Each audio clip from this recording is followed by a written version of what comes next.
Welcome to the Family Dynasty Podcast, where legacy meets leadership.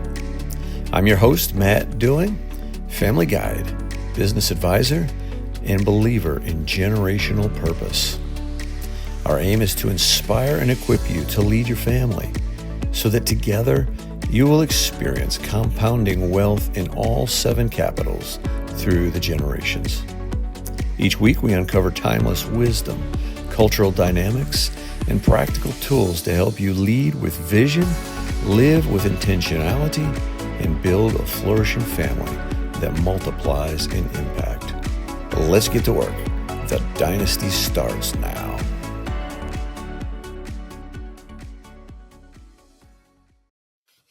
Welcome to episode 2 of the Family Dynasty Podcast. Today's episode, Helping Our Children Marry Well, is especially close to my heart. I recently sat down with 3 of my daughters to talk about something that's been a major burden and a great joy in my life as a father, helping our children marry well. You see, at the heart of Family Dynasty is marriage. It's the cornerstone.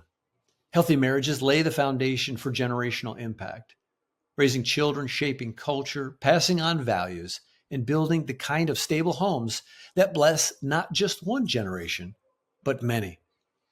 But we live in a culture that often sees marriage as a capstone, something you do once you've found yourself, secured your dream job, traveled the world, or had your fun. Worse yet, marriage is often viewed as restrictive and even oppressive. And raising children, well, that's treated like a burden rather than the blessing it is. One of the most powerful things families can do to strengthen the next generation is to build meaningful relationships with other families who share their vision, especially when it comes to marriage. Historically, dynastic families understood this instinctively. For centuries, marriages weren't merely about personal attraction. They were about shared purpose, values, and generational mission. From royal courts to noble houses, the children of dynasties almost always married into other dynasties. Why? Because aligned values, whether spiritual values, wealth philosophy, cultural values, or family mission, gave these unions the highest potential to flourish. C.S. Lewis once said, "Friendship is born at the moment when one person says to another, 'What? You too? I thought I was the only one.'" This is just as true of families as it is of individuals. When our families find one another, those pursuing faithfulness, purpose, and a lasting dynastic influence, a special bond forms. And from that bond, the seeds of strong marriages can take root. British historian William Durant once said, "The family is the nucleus of civilization." Dynastic families believed this, and so they built marriages that extended and preserved their culture through generations. From the Habsburgs of Spain to the royal houses of Europe, upwards of 80% of marriages were between cousins or members of other dynastic families. While we rightly avoid these extremes today, the principle stands. Shared vision multiplies generational strength. And the data backs this up. Recent surveys show that women are significantly more likely than men to care about marrying someone from a similar income and education level. That's generally not materialism. It's a search for shared values and a stable foundation. But where will our children find those kinds of potential spouses if we're not building relational ecosystems where these values are lived out? Scripture gives us the wisdom to see this clearly. Proverbs 13:20 says, "He who walks with the wise grows wise, but a companion of fools suffers harm." It's not just about peer influence, it's about community formation. When wise families walk together, a culture of wisdom takes root. And when our children grow up in that soil, their choices in friendship and marriage bear lasting fruit. Of course, we're not advocating for arranged marriages or aristocratic elitism, but we are advocating for something radical in today's culture, creating intentional community among mission-driven families who want to raise the kind of children that other families would want their children to marry. When like-minded families walk together in community, sharing rhythms of worship, hospitality, and service, a deep trust forms. Our children get a front row seat to strong marriages, godly masculinity and femininity, and multi-generational loyalty. And when the time comes to pursue marriage, They're not choosing blindly from a culture of chaos. They're choosing from among families who know each other, love each other, and have been shaping each other for years. One of the most powerful things families can do to strengthen the next generation is to build meaningful relationships with other families who share their vision, especially when it comes to marriage. Marriage has always been a deeply communal reality. The myth of just two people figuring it out on their own is a modern illusion and a lonely one. Strong marriages still come from strong communities, and strong communities are built by families who take the long view. So, no, we're not calling for matchmaking in some outdated or elitist way, but we are calling families to take ownership of their community. Because the next generation of flourishing marriages will not spring up from isolation. They will spring from intentional, intergenerational, mission-minded relationships. So let's be the kind of families who build dynasties of family total wealth, rooted most substantially in spiritual health and relational capital, shared convictions, and a legacy of flourishing marriages. Let's make it normal again for our children to find their future among friends of our family, where trust, virtue, and alignment aren't left to chance, but are cultivated through years of shared life. That's what dynastic living is all about. Not control, but communion. Not pressure, but preparation. And from that kind of soil, marriages that stand the test of time can bloom. Here at Family Dynasty, we're stepping boldly into a vision to cultivate a thriving community of families who share a faith-rooted, dynastic commitment to generational flourishing and lasting impact. We're building a space where families like yours can forge deep, meaningful relationships with others who are walking a similar path of intentional legacy and dynasty. Whether through our mastermind gatherings, immersive family retreats, legacy-focused cruises, or the exclusive cohort of high-capacity families we serve through integrated business and family advising, our aim is the same: to become a community that champions one another's families, strengthens one another's dynasties, and helps one another's children marry well into shared purpose and generational vision. In this episode, you'll hear a raw, honest, and humorous conversation with three of my daughters, Elena, Elli, and Megan. Now, Elena and Elli are married and have embraced the calling of motherhood early in their marriage. And Megan is still single, thriving in college, and deeply thoughtful about her future. Together, we explore what it looks like to build a family culture that honors marriage, embraces early commitment, and invites parental involvement, not in a controlling way, but in a way that strengthens discernment and fosters wise decisions. You'll hear stories of how my daughters met their husbands. Yes, including a sneak attack dating app profile created by their little sister. You'll hear how our family wrestled with questions about singleness, dating apps, and even the girls' discomfort with the thought of matchmaking across dynastic family alliances. And you'll hear us wrestle through what it means to marry well, not just romantically, but wisely, with community, mentorship, and a shared family vision. This isn't a how-to guide or a universal formula. It's a conversation rooted in faith, seasoned with life experience, and driven by one simple conviction: families flourish when marriage is honored, supported, and integrated into the family mission. So whether you're a parent wondering how involved to be, a young adult thinking about what kind of marriage you want to build, or a family leader committed to shaping future generations, this episode is for you. Let's talk about courage, character, courtship, and calling. Let's talk about helping our children marry well for the good of the family, the glory of God, and the future of our civilization. Stay with us. This conversation is rich, real, and deeply relevant. Let's get to work. The dynasty starts now. Let's see. Front and center. Okay. Here we are, girls, for podcast number 2. Thanks. And we're joined today by my daughter, Elena. Hi. Elena is the oldest of all 8 of you guys. Elena and Elli have both been married, just celebrated in the last month or two your 2nd anniversary. Mm-hmm. So we're going to get to talk about marriage. Today our topic is marriage and the burden of fathers and mothers helping their children marry well. And to what extent should parents be involved? And how's it worked for us? And what are we learning? And how can we encourage other people to think through this topic of why is marriage important and how do we help our children marry well?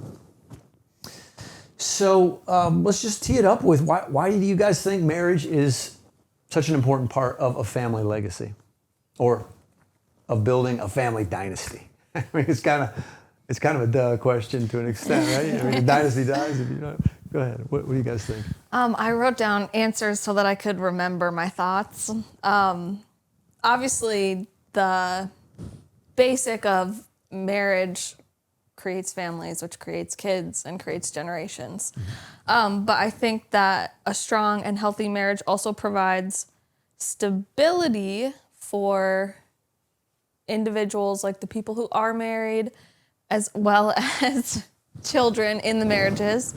And I think that place of stability and love is a great road for our values to be passed on and the family culture to also be passed on. Yeah, my thought was just strong marriages equals strong family. And when you have strong marriages, there isn't the divide between families, the awkwardness of broken families or blended families. So good, strong marriages kind of create that platform for generational strong families. What about you, Meg? Yeah. Oh, by the way, I didn't introduce Megan because I'm thinking people watched the first episode. But if not, Megan is single, almost 21, going into a senior year at Grove City. So go ahead. Well, basically the same as what Elena and Elli have said, but marriage really is the foundation of a family. And so if you're not intentional about the person that you're marrying, you're not going to have that stronger foundation to then build legacy in a family. Yeah. And for one thing I think about is dynasty. If you're a family on the journey of dynasty, I think to some degree you're concerned with civilizational work. You're concerned with what it means to be a civilization. And what we know and I don't have the latest statistics, but we see across the Western world, across the developed world, birth rates declining to below replacement rates. And we see the Muslim world, we see more than any other religion that the Muslims are reproducing more than anybody else. And so that there's a point in the future where the dominant religion of the world really becomes Islam if things don't change. And there seems to be this inverse relationship. To the more wealthy a society becomes, the less babies they have. And if we're here to preserve the goodness of Western civilization, we've got to say it shouldn't be so. We should be prioritizing family. And I think, marriage should, if God allows, bring babies into it. It's kind of the way God has wired the world. And so I'm so pleased to see that now with 4 of my older children married, Elena, Grace, who's not here, she would have liked to have been here today, but had an obligation. Elli, the 3 of you already haven't, within the first year or so of marriage, already having babies. Elena has just announced to everybody, you're expecting your second. Yep. And so we're thrilled. And your oldest, Andrew's about Almost 1. Just about 1 year old. Ellie's expecting within a month. Yeah. In 5 weeks. 5 weeks. That's great. Wow. Yes. Yeah, and Grace and David have, a 7, 8, 9-month-old, something like that. Yeah. Boy, James. So, wonderful to see you guys embracing this understanding of children. It made me think, Elena's husband Ian was just saying the other day, life is tough when this critter you have is just starting to walk. And he's busy. When he gets on all fours, he's just going. And life has changed for you guys. And you got to lock the cupboard doors. And it's oh, what have I signed up for? It's a blessing. Yeah, you go through that phase of, oh, is this worth it? And what I see in both of you is you're saying, yeah, absolutely it is. Mm-hmm. Yeah. Definitely. Yeah. So as your dad, how have I, talk about, how have I done? Have I done a decent job of being involved? I'm in your business to a certain degree, right? When it comes to relationships. And I want to know, but you're also grown-ups and you're independent. Talk about how has that worked for our family? What was the good, the bad, and the ugly? What did we do well? What could we have done better from that standpoint? And this comes from, as we're talking to other people and trying to encourage them, this belief that dads do bear responsibility for helping their children marry well. And I know for me, over the last 5-10 years, I would say, no, probably 10 years or so, it's just been one of the major burdens of my mind and heart to say, what do I do? Living in a rural area where it's been harder, what do I do to really help my children marry well? Well, I think there needs to be a mutual relationship of respect and trust, where you trust your child and their decisions, and then your child also trusts the parents and their want for your best and, your, holy marriage as the outcome. So like that trust, communication, respect towards each other. Sure. In this journey. Yeah, so prioritizing the relationship that you have. Yeah, you need to have that as a groundwork to build off from as the relationship develops or whatever. Yep. You need to have a good parent-child relationship to be able to speak that wisdom into them, because if it's not there, they're not going to listen, I think. Yeah, no, that's true. So you start that off. Yeah, that's a good point. I feel that a lot of the influence that a parent has for good in how their kid dates and gets married probably comes a lot before they ever meet the person that they're going to date.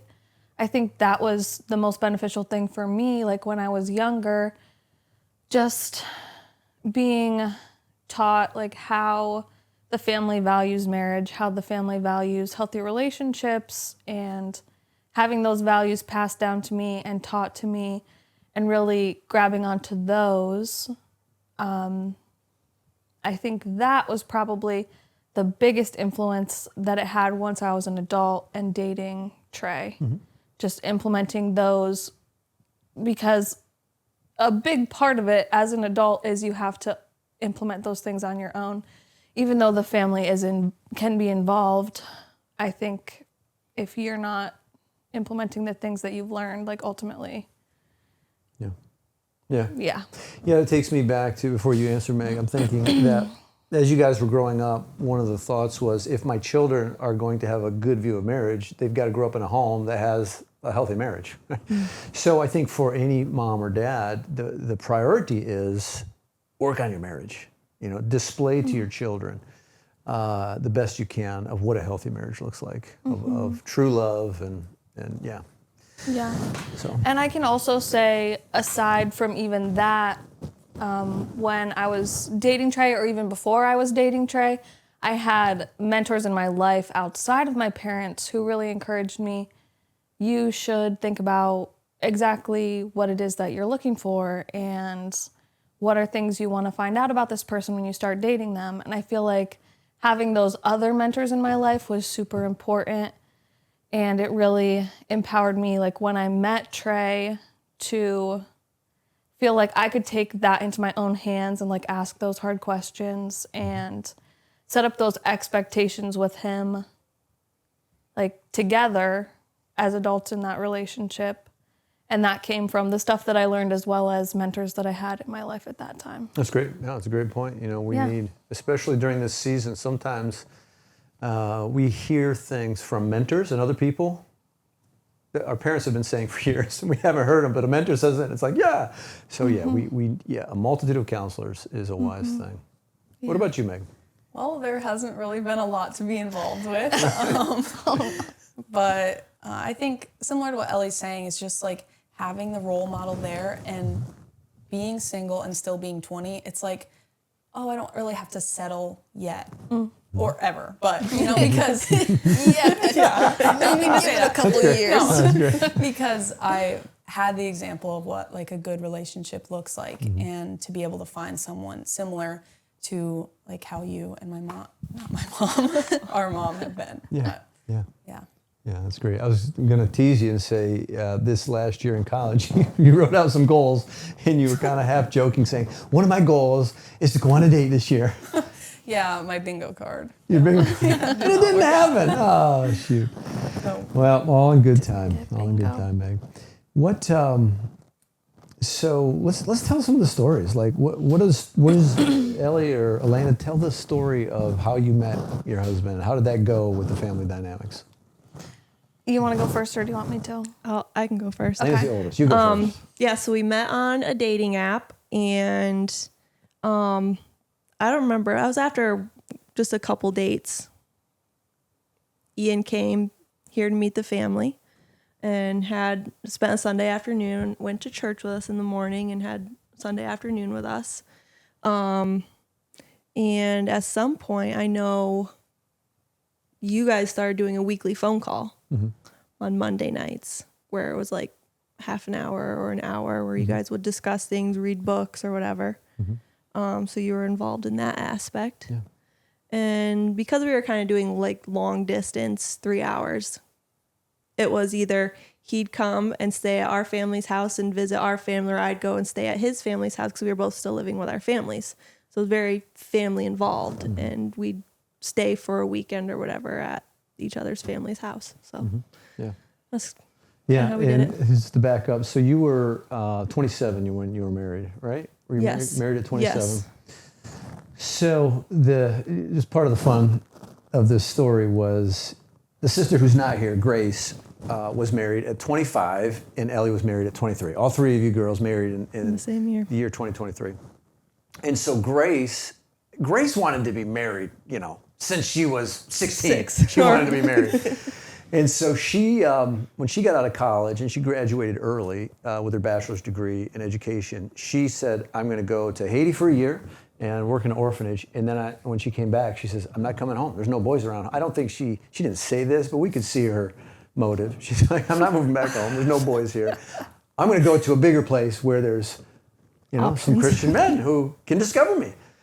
And so she was part of this beautiful community, taught at a Christian school there for 3 or 4 years, and didn't meet Mr. Right. And so finally, and like, what's next? I think, in talking with Mommy, she decided, I'm going to get on a dating app. So very much involved with Janice, and I helped her that whole write up her profile. Okay, yes, we were all involved. She was talking with all of us. You girls were part of that process. And so I think Elli even tried it, didn't have a good experience with it.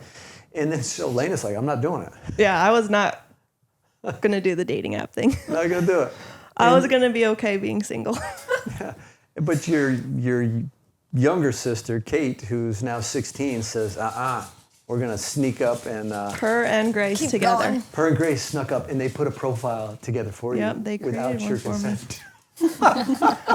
I had to go in and log on and initiate that profile for it to be public. Okay, so I they finally eventually twisted did. your arm. Yeah, You're like, I and you're like, eventually did. okay, I'll try it. Yeah. And but I think and we were reluctant. We had a lot of conversations as a family. Really, is this world of using the World Wide Web and dating apps really a smart thing? But we decided, if we do this together with discernment and don't rush into anything, let's try it. And it worked out for you and Grace, both married New Jersey boys. I never gave Rutgers University a thought before, and both of these gentlemen who never knew each other before from different parts of New Jersey, both are Rutgers grads. Yeah. It's just I didn't know. I did not know Yeah. that. yeah, it's very interesting. Yeah, I think if you're going to use a dating app, you got to be careful going into it. And I could see it not going well for a lot of people. I just really lucked out. First date worked out.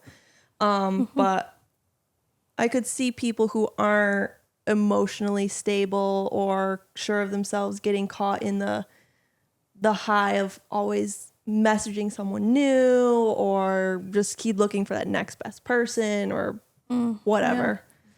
I could see a lot of things go wrong with it. So I wouldn't be the first to recommend, try a dating app first thing. But it worked. So in an ideal world, what would you say is best? Like if there was a ranking of best, second best, third best, what would be the best way to find your spouse?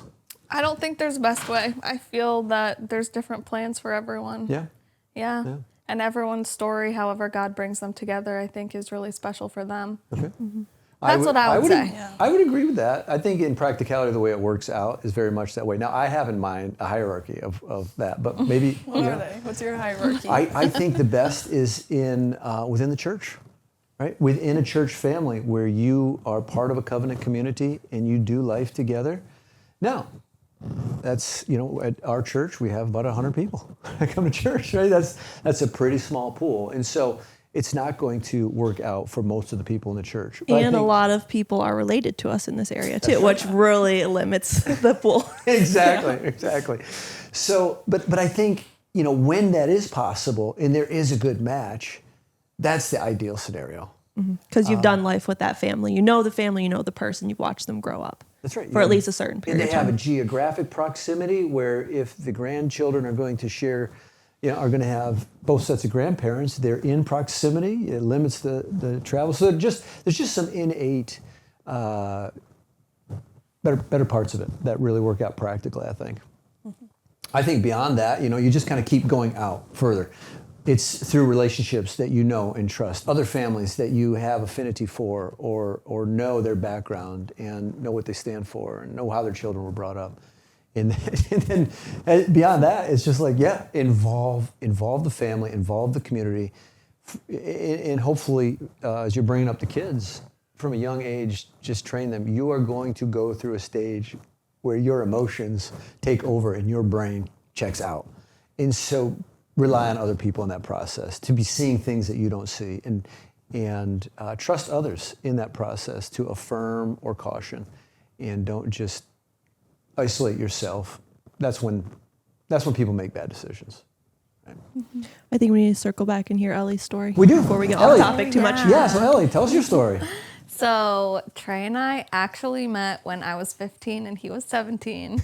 And we went to the same church for a really short period of time. I didn't remember you met back then. Yeah, I thought he was really cute, and I introduced myself to him once, and he doesn't remember it, but But you do.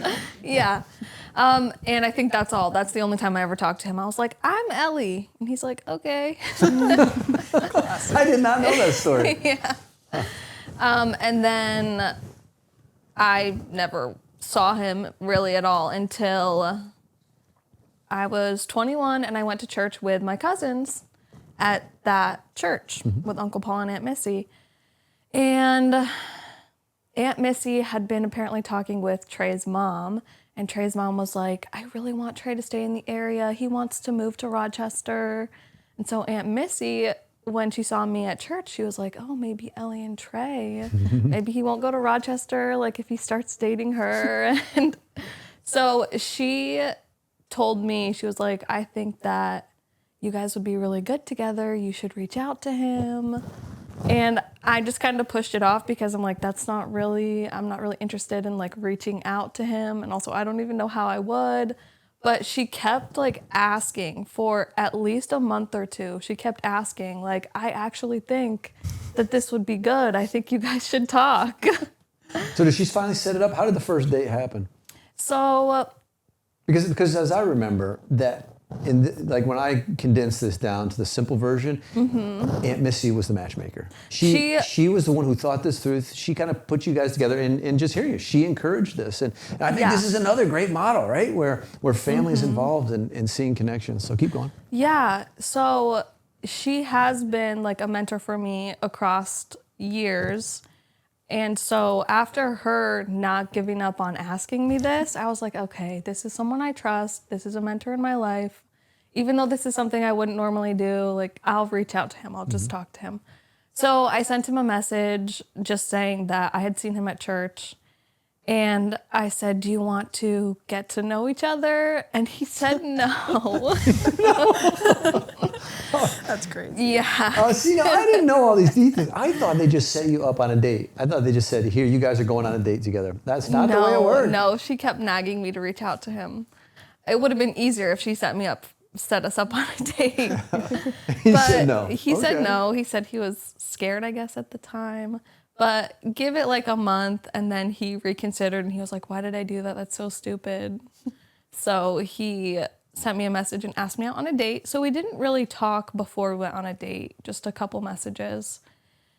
And yeah, we went out bowling. And then about a month later, I brought him home to meet everyone. And everyone really liked him.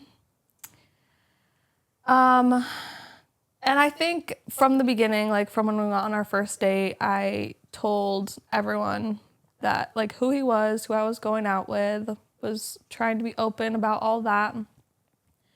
And when everyone met him, I think everyone liked him pretty well. He was pretty easy to get along with, and I think it also made everyone comfortable because he was from a community that we knew, and people in our family knew him and his family, so. Yeah, and I think there was, to compare and contrast the situations with Elli, there was a whole lot more trust because we knew Aunt Missy and Uncle Paul were in community with Trey for years and knew the family and knew his character and knew his backstory. That gave us a lot more confidence than with Elena and Ian. Ian, from a dating app, right? Any guy could get on there and say anything about himself, and you got to, especially when they're from a state away, you got to go slower. You got to have more time for discernment. And what I love is I was that dad to Ian. I mean, I was not easy. I was tough, and he didn't like it. But I don't think he minded it. He said it was worth sticking through it all. I agree. There was times, you know, Like, I'm not scared of that kind of stuff. That doesn't scare me we off. scheduled a call every week, and I will say he never missed a call, and he would call me on time. And we had some beautiful moments there for sure. We had a couple difficult moments too, but what I loved about the process is I wasn't easy on him, and he never shrunk. He never. Retreated. He never showed any cowardice with that. The one thing I remember when I think it was Grace who got emotional at one point and said, "Dad, none of the boys around here will like us because you scare them all away. You're intimidating, Dad." I'm thinking, am I really intimidating? Right? That was her perspective on me. Remember that? Yeah. Remember her saying that? And another perspective I think that was tough is you girls grew up in a time in this area where there was a lot more young ladies and very few young men. Yeah. It's actually for Kate and Clara coming up.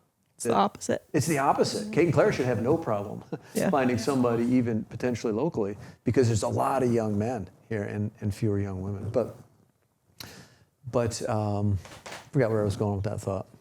Rescue me. Grace said that you were too scary. Too intense. Yeah.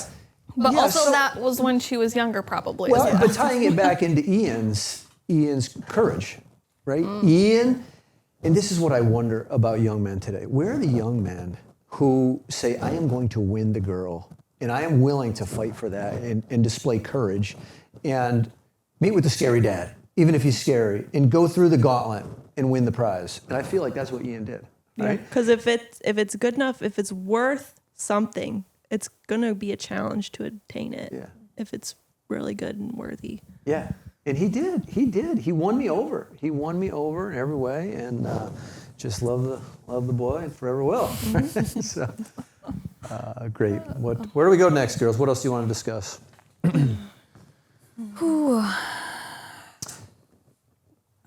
Well, Megan doesn't have a story to share, but what kind of support or wisdom do you want from the family during the season that you're coming into?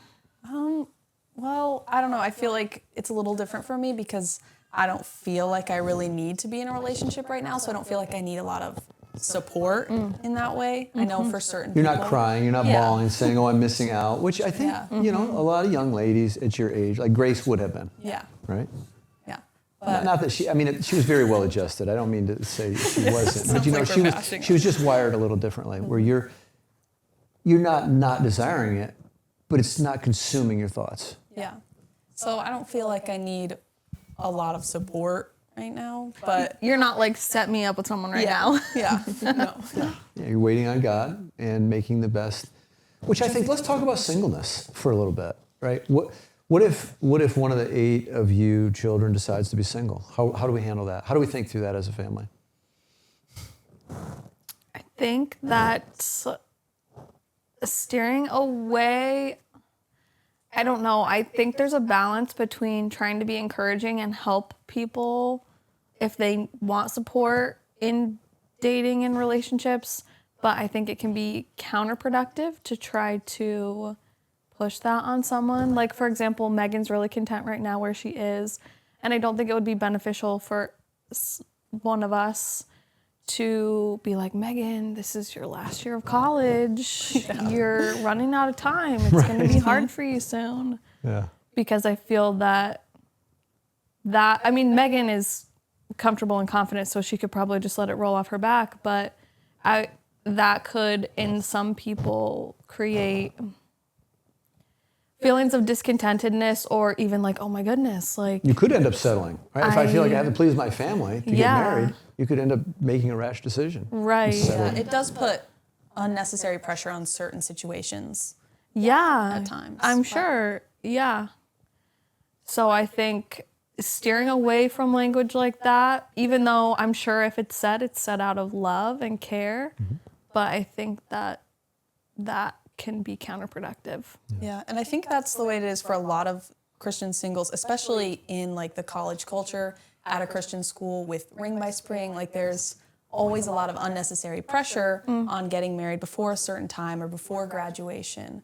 And I just think it's like you need to be intentional about not pressuring, not like pushing hard or pressuring your single children. Yeah. Yeah. No, I think so.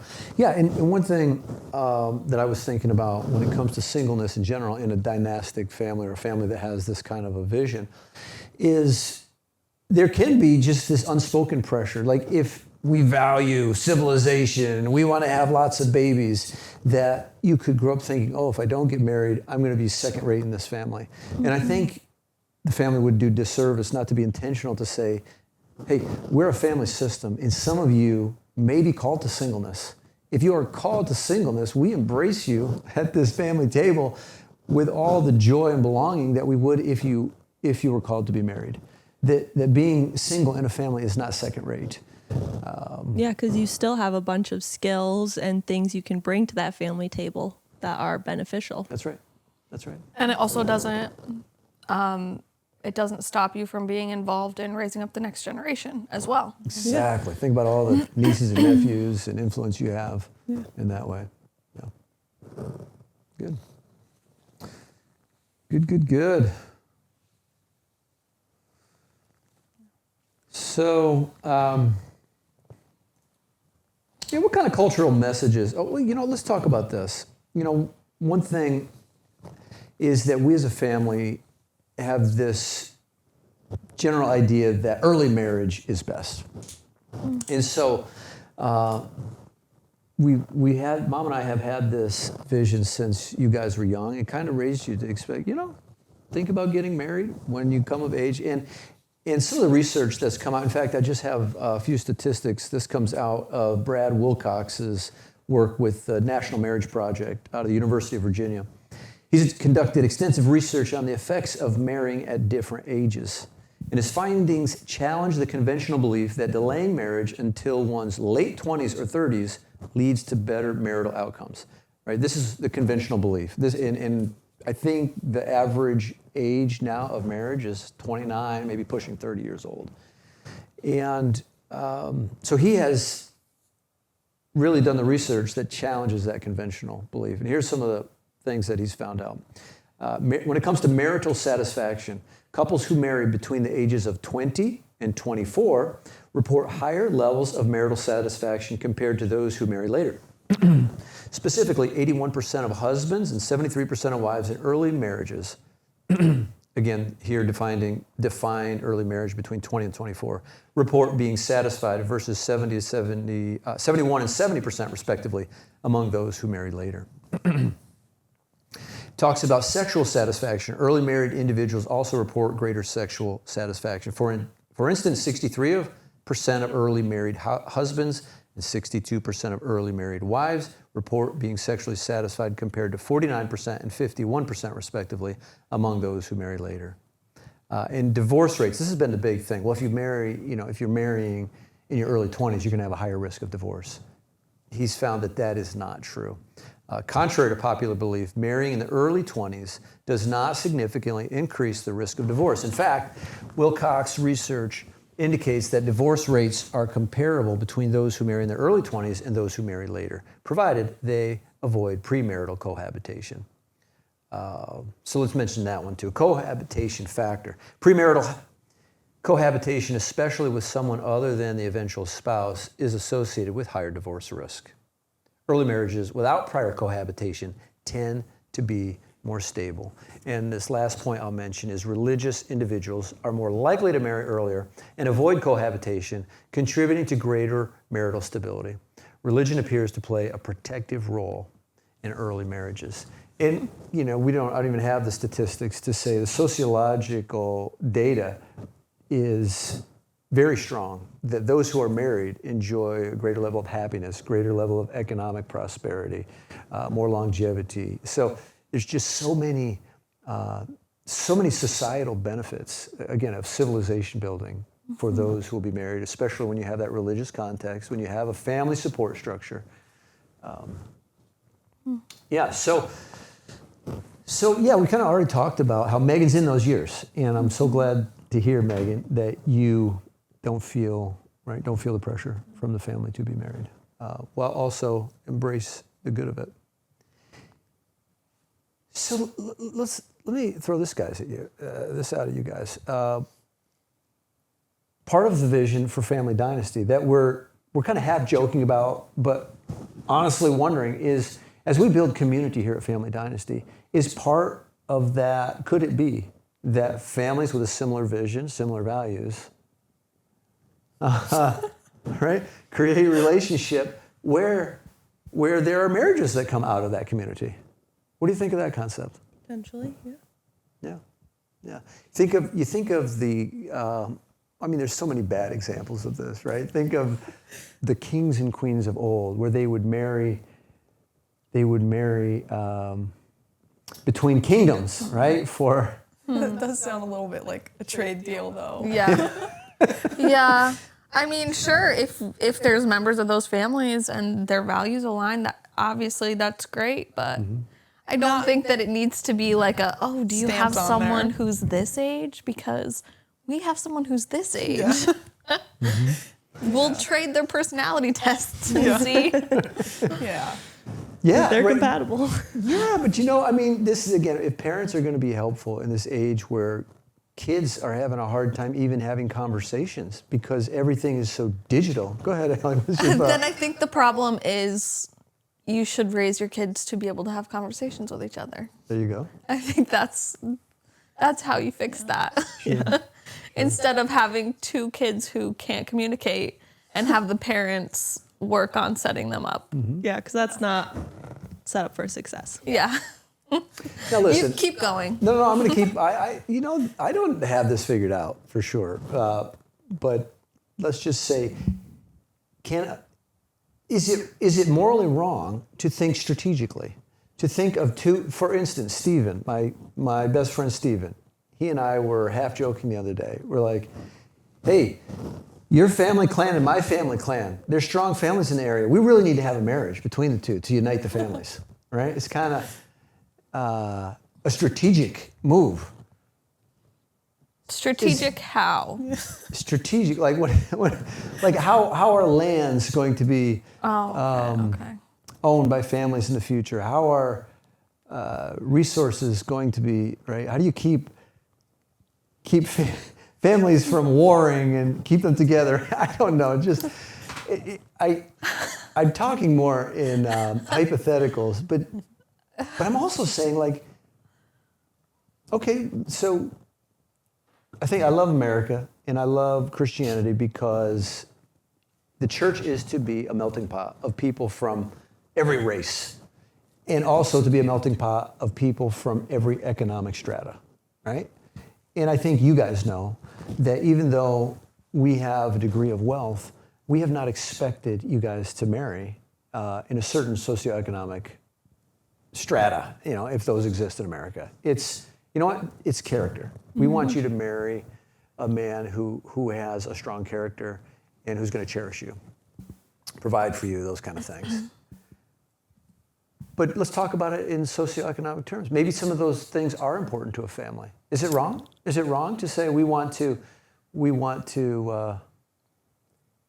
be strategic in aligning with another family who has a similar socioeconomic reality in their life? My question would be, how does that work out? So let's say they do get married. Are you trading lands? How does how does those two people being married Benefit the families. is there a dowry? I don't understand Let's just say it's a family from Chicago and a family from Dallas, right? They're not going to be trading lands or intermingling their assets necessarily in that situation, but each of those families, maybe more well-to-do families in those geographies. I'm just I guess what I'm saying is I could see some benefit to that. If you grow up at a certain standard of living, you have a certain way of engaging the world in your social outlets. To go from to stay in those kind of atmospheres would feel more natural. You see what I'm saying? Does any of this? Yeah. You guys are looking at me with a blank In that case, I feel like if Megan were to be like, okay, so for me, in my marriage, it matters to me that I'm gonna have the same level of living. So one of my values for who I'm looking for is someone who's from a family like this. Mm-hmm. But I think it would be, from what I'm thinking right now, I think it might be kind of unfair to place that on someone. Yeah, I was saying there may be benefits to it, but it doesn't have to be top priority. Yeah. No, I think I like what you're saying, that it's important for each person to figure out is that important to them. Mm-hmm. If, for instance, one thing that Mom and I tried to do with you girls, at one point when the house was smaller, all 6 of you girls were living in one bedroom. Mm-hmm. Right? There was double bed that was bunk bed, and then another bunk bed in a very average sized room. And we said, you know what, we could do better. We could make something work. But you know what? We're going to force them to live in there because our vision that we gave you guys, we want you to grow up to be best friends and work out your differences. And part of my psychology too was, my goodness, if we make them grow up this way, it's going to be Prince Charming rescuing them someday, even if this guy, whatever. If he doesn't have to make a lot of money to make you girls happy. Oh, one Dude, can I share a bedroom with just one other person? You rescued me. Yeah. What were you going to say? I said a 1-bedroom apartment would be an upgrade. Exactly. Yeah, that was some of our psychology there. Cool. What kind of cultural messages do we have to actively resist in order to preserve a biblical view of marriage? So I was thinking, I'm sure there's so many, but the one that I wrote down was that marriage is restrictive, and marriage and kids especially is restrictive, or some people would even say oppressive. Yeah.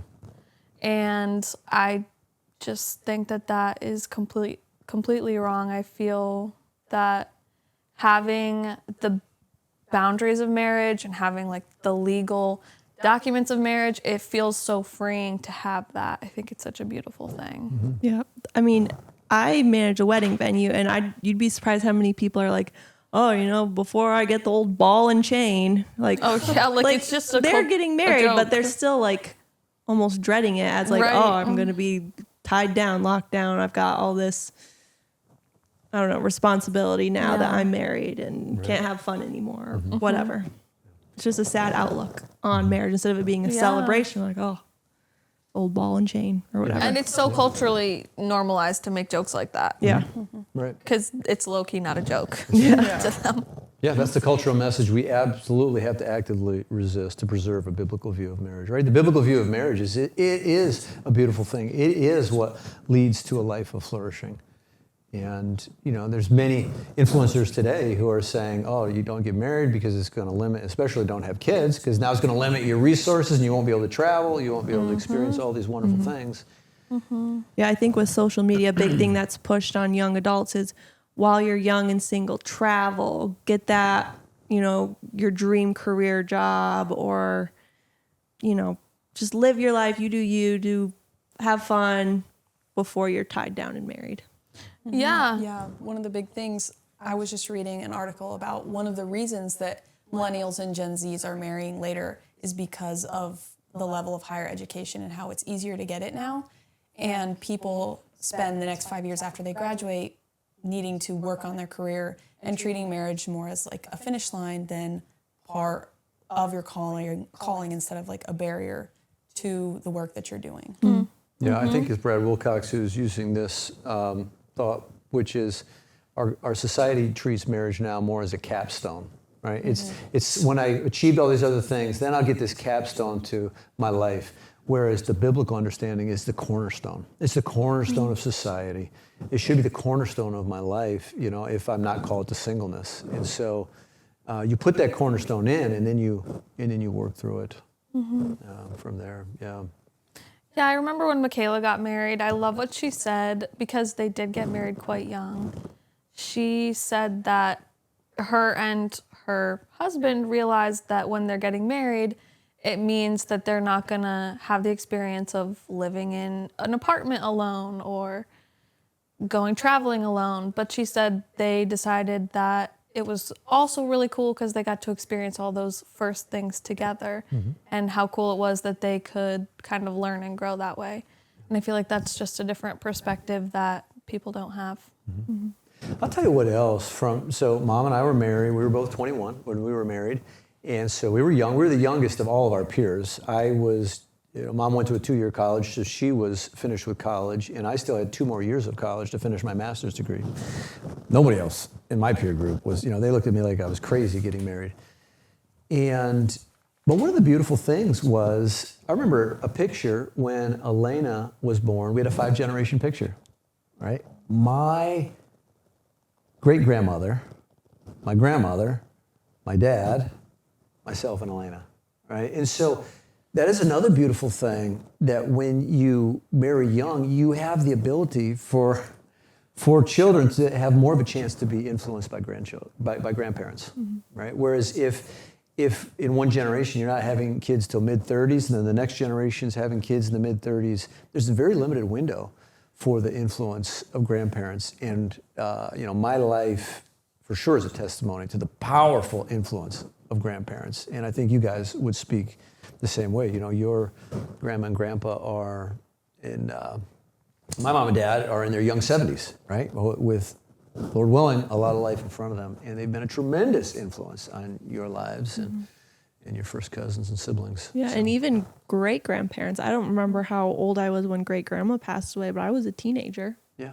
So Yeah, you remember great-grandpa and great-grandma yeah, well. a lot of my life, Yeah. My young life was, they were involved in. Yeah, and the same for me. Great-grandma Bernice and great-grandpa Abel. I remember them well. So, yeah. What can other families practically do to create a culture that encourages wise, timely, and a holy marriage? I kind of said this earlier, but I think what's so important is it's the work ahead of time, I feel. Megan said or maybe Elena said, having a good relationship with your kids first off so that they trust you to speak into their lives, but also passing down the values on what a healthy relationship is, helping them figure out what are good things to look for in a partner. And I also think, especially as they get older, encouraging them to have mentors and people who can speak into their lives outside of just the parents. I think that is going to set them up to have success, hopefully, when they're dating and looking for someone. Yeah. Excellent. Yeah. I was thinking our community is really good at modeling that because there's a lot of young couples in our community. So the younger people are seeing that modeled. Mm-hmm. So for those people that aren't necessarily in a community, maybe search one out that encourages young marriages, that have young, healthy couples and like just be talking with your kids about it and yeah. Yeah, it's great. At church right now, it's so wonderful. We had all these young people who just can't wait to come to church on Sunday because their friends are there. And we've had in the church 4 babies. Halfway through the year, we've had 4 babies, and there's 4 more expected By the end of the year. It's amazing. Wow. Yeah, we have a church that is celebrating life. What do you think, Meg? Another practical thing, I think, is involving young adults in adult life and kind of bringing your kids into decision-making and homemaking and these things that you can kind of teach them while they're still young, preparing them for when they do get married. Yeah, that's awesome. Fantastic. Well, this has been a great discussion, girls. Any last thoughts we want to leave before we sign off? I'm hoping this is just part 1 of part 2. Next time I'd like to get maybe my brother Nate and Aunt Delphine, Mommy and I do a little more talking about this topic. Any other thoughts? I'm good. Okay. I'm good. I think that was a good conversation. Yeah, thanks for talking about it today. Yeah. All right, God bless. Thanks for joining us on the Family Dynasty Podcast, where legacy is built, not just inherited. If today's episode helped you lead your family with greater vision or purpose, share it with someone else who's building a legacy that lasts. And remember, you shall remember the Lord your God, for it is He who gives you the power to get wealth, that He may establish His covenant. Deuteronomy 8:18. Keep building with faith, leading with love, and living for impact. Your family is your greatest calling.